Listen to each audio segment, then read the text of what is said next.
Morning, Judge. Hey, what's going on with you? How much are you? Right around. Yeah, I want to go back to bed. Good morning, Mr. Salas. Sir, you're charged with driving while intoxicated. You're facing up to 6 months in jail and/or a $2,000 fine. You're also charged with evading arrest or detention. On that, you're facing up to a year in jail and/or a $4,000 fine. We are going to do probable cause. You have the right to remain silent. Anything you say can or will be used against you. You have the right to have an attorney present. If you cannot afford one will be appointed to you, sir. Okay. On or about March 26, 2025, an officer was on patrol on Gulf Freeway in Harris County, Texas. The officer observed a motor vehicle disabled in the left hand with grass speed, dividing southbound and northbound lanes of traffic. The motor vehicle had multiple airbags deployed and all four tires appeared to be damaged. On arrival, the officer observed additional motor vehicle disabled on the open access roadway of what was formerly a car dealership. The officer observed the witness walking towards the officer, trying to get the officer's attention. The witness said that 5 minutes prior to the officer's arrival, the defendant approached the witness after the witness' tires were blown out. The witness informed the officer that the defendant demanded to use the witness's phone. The witness advised the officer that the defendant wanted to contact the defendant's mother to pick up the defendant from the scene. The witness told the officer that the defendant continued to approach aggressively and that the witness told the defendant the witness would call the police if the defendant did not stop. The witness said the defendant fled the scene on foot. The witness described the defendant's clothing, and the officer observed the individual matching the description, running and approaching the scene of the incident. As the defendant approached the scene of the accident, the defendant began walking in a parking lot adjacent to the freeway. The officer gave loud verbal commands for the defendant to stop. The defendant fled on foot on the grass along a ditch. The defendant slid down a ditch and the defendant crossed the creek, then climbed the fence attached to private residence. And fled on foot for approximately .5. Notice how the judge lays out both charges right away, DUI and evading arrest. That's not just for formality, it sets the stage for what's at stake. Think about it. Would you risk a year in jail just to run from a traffic stop? 4 miles before he was later detained by a police department and turned over to deputy. The scene was moved to a Shell station to continue the investigation. The officers contacted the defendant. The officers observed a strong odor of alcoholic beverage emitting from the defendant, and the officer observed the defendant have red glossy eyes, slurred speech, dry mouth, repeating phrases, and agitated demeanor. You say a shaky demeanor? Agitated demeanor. And the defendant denied drinking alcohol and initially denied drug use, and then stated that he had been off for a couple of days and had consumed paste or coke. The officer, through training experience, noticed to be representing cocaine. The defendant admitted that he was going to a girl's house when the incident occurred and agreed to perform the standardized field sobriety tests. Those were administered, and the officer observed success exclusions on the HGN. The officer did not administer the walking turn of the one leg stand due to the defendant injuring his feet while fleeing. The defendant consented to a breath sample, which was not completed due to interference being detected. The officer obtained a search warrant for defense. And there it is, the classic I was just going to someone's house defense. But then he admits he fled on foot and injured himself in the process. Viewers, what do you think? Does that sound like someone sober and in control, or someone desperately trying to avoid getting caught? Blood, and there was some blood draw. Okay. Your Honor, may I come? Please. I might have missed something, but besides the state saying that my client said he was going to someone's house, I didn't hear any operation facts. I mean, he admits driving. He's by the car when the officers get there, right? Is he by the car when the officers get there, or where is he? What I have, Your Honor, he has fled the scene when the officers get there, and then comes back to the scene. Okay. To the officers. The witness. Does the witness put him operating at all? Yeah, just one moment, Your Honor. Take your time. Yeah, all I heard is going somewhere. It doesn't say he was driving anywhere. Sometimes the DUI, they might refollow, but might have been the wrong corner. Sometimes they'll fade in, it's getting to go. I'm not sure, Your Honor, there was anything additional. This is kind of like in this mirror.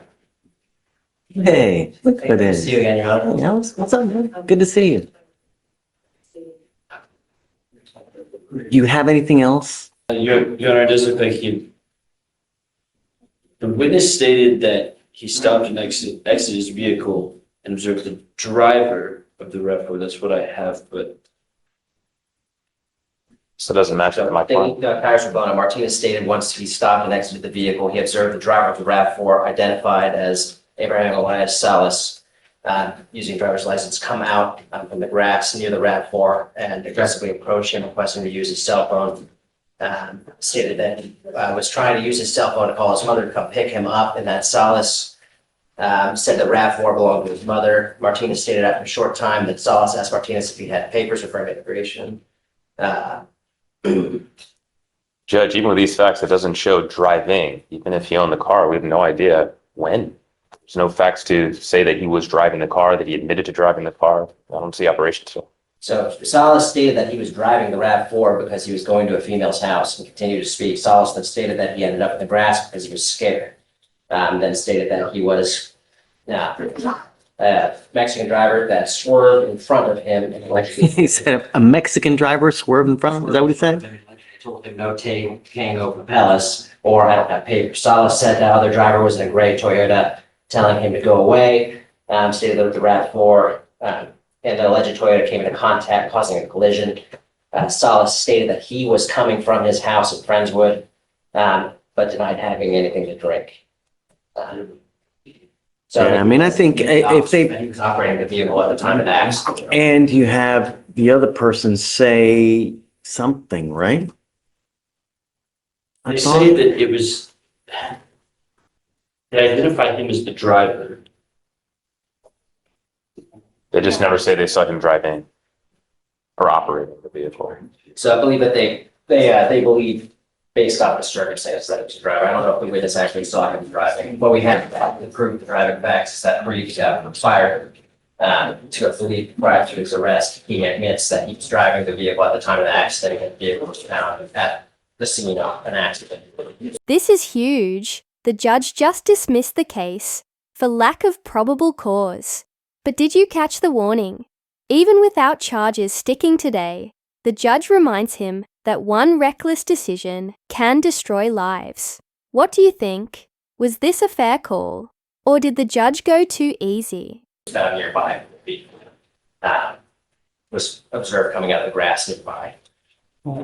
We can find him in a driver. Although it's an admission, Judge, there needs to be an admission plus. I don't see that being enough for the plus. Mr. Salas, I'm going to find that there's no probable cause in your case. Every freaking day in our county, someone dies from an alcohol-related collision. Don't become a statistic because of a boneheaded move that you make where you kill someone. Do you understand?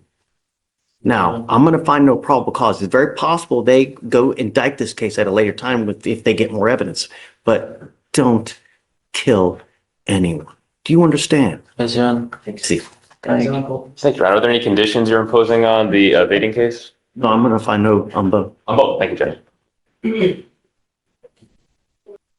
Talk to me. Desnick Smith. He's one of the ones that, Yeah, ones, okay. What's the last name?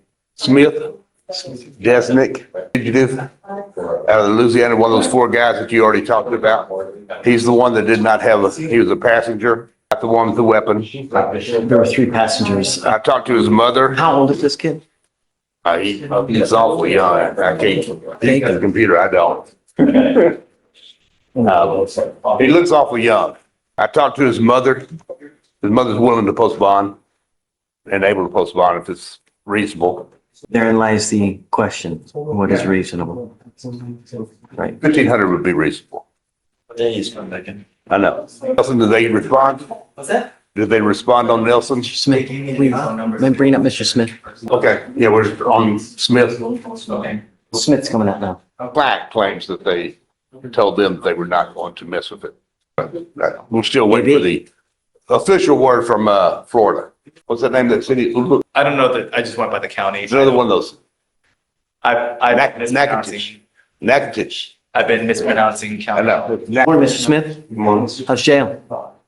The worst experience of my life, bro. Makes me really happy. It's supposed to be. You know, the idea of jails are that you learn. And unfortunately, we have people that just don't get it. No matter how long the sentences are, no matter how cold the bars get, they just don't get it. You're wanted out of Louisiana for this, this car. Yes, sir. Your lawyer's asking for me to set you a bond, but I don't know. I've never met you before. I don't know you. You know, one of the things that I consider is, number one, are you going to go back if we set you a bond? Number two, are you a dangerous person? Because I don't want to set you a bond and then you leave a wake of destruction on your way to Louisiana. I mean, I don't want that. Yes, sir. So, Mr. Kim, tell me about Mr. Smith. Your Honor, this now defendant, along with 3 co-defendants, stole a vehicle out of Louisiana and transferred state lines on the same day and was apprehended in Harris County. He's facing a felony charge there due to the fact that they transferred state lines within 24 hours of stealing the vehicle, which was captured on surveillance video. State would be opposed to a bond as state considers him a flight risk. Any prior criminal history? No, Your Honor. Judge, he is from Natchitoches, Louisiana, which is where the offense is from. His family lived there and he was born there. They moved to Manning, Louisiana. I talked to his wife and his girlfriend. His wife? Mother. 23. That's what I His call it. mother and his girlfriend. Okay. I spoke to his mother, Sophia Smith. She lives in Manning, Louisiana. She will post his bond. And I spoke to Sophia Smith and she'll come over and pick him up. That's, and transport him back to Louisiana. Here's the thing, Mr. Smith, is I need you to understand that we don't play games. If I set you a bond and you make that bond, we give you 2 weeks to go turn yourself in. I will, sir. I promise. We don't play games. So if you fail to do it, I'm going to revoke that bond. I'll set it at 0. I'm going to issue a nationwide warrant for your arrest. I'm going to get you because you can't run forever.